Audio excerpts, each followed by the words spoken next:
Welcome to the Learning Pines YouTube. We hope this video helps. You begin by verifying prerequisites. Everyone must be signed in with an Apple ID and running a supported iOS. Once done, make sure your organizer device has internet access. Now open Settings, tap your name, then Family Sharing to start.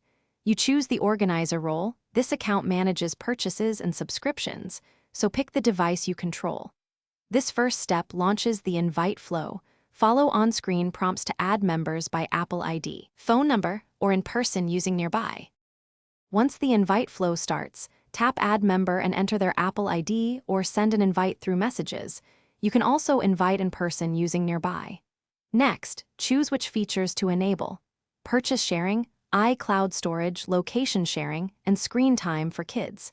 Make sure you add a valid payment method for purchase sharing because purchases billed to the organizer use that card.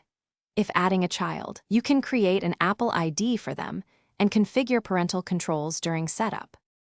To complete setup, have each person accept their invite on their device from Settings or their Mail app.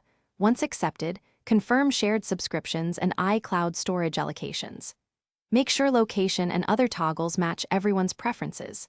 If something goes wrong, try signing out and back into Apple ID, confirm the correct email or phone was used, then resend the invite. If a child's account has issues, check age restrictions and parental settings. These steps close the loop and keep family sharing functioning. Thanks for watching. Consider subscribing if we helped you.